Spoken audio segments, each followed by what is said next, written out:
Family business brings Steve Voisin and his son Jared into Moncluse Bay in Louisiana's bayou.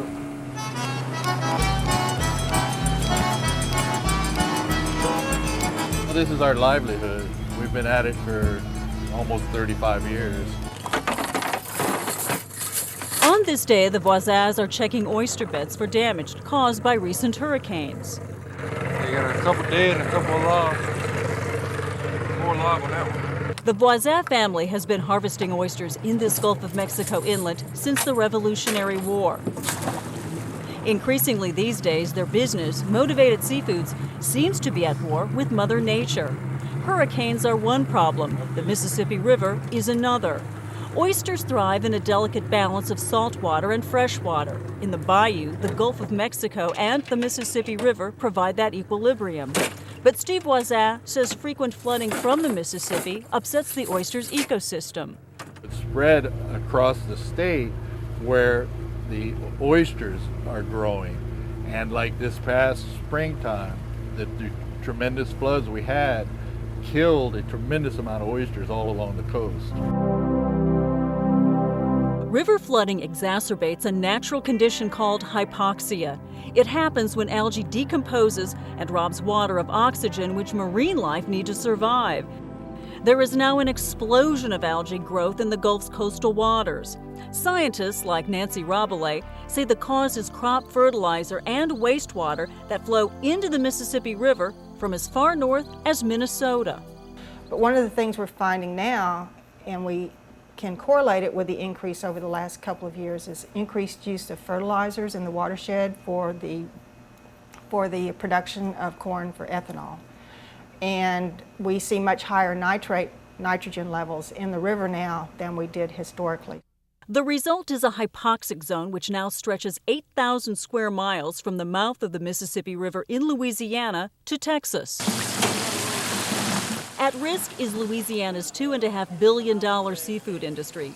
Producers fear hypoxia could kill the state's oysters and drive shrimp and crawfish farther into the Gulf. These oysters were harvested about a week ago. Mike Voisin works with his brother Steve at Motivated Seafoods and is president of the National Fisheries Institute, a nonprofit group that promotes the U.S. seafood industry. Voisin says it is hard to put a dollar amount on the potential damage from hypoxia, but he's been bending ears in Washington about solving the problem. Are people listening? Yes. Maybe not necessarily for us, but the cumulative effect of what, food that's produced in South Louisiana and the potential challenge to that food source could protect this country in case of some sort of a cutoff of imported foods, because we eat a tremendous amount of imported foods. The U.S. Environmental Protection Agency is also listening. Brian Griffith heads its Gulf of Mexico program. He wants better controls over the pollutants that now stream into the river. Griffith says changes made in the Mississippi's flow are contributing to the pollution problems in the Gulf. It's channelized and it's levied to be a hypodermic needle injection into the Gulf. That did not happen previously. It naturally overflowed its banks and basically nourished these wetlands. Why don't you check the percentage there and then we're out of here. After a morning of checking oyster beds, Steve and Jared Voisin head back to shore. And despite the challenges of oystering, Steve remains optimistic about the industry that has been his family's livelihood for 8 generations. Our Lord, Mother Nature, has a way of, bringing us back always. And it would only end if we would decide to get out of the business. Scientists say it took Mother Nature 10,000 years to create the Mississippi River, and man only 100 years to alter it structurally and environmentally.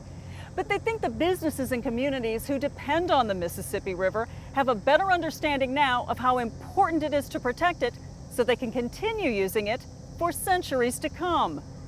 Diane Estabrook, Nightly Business Report, Houma, Louisiana.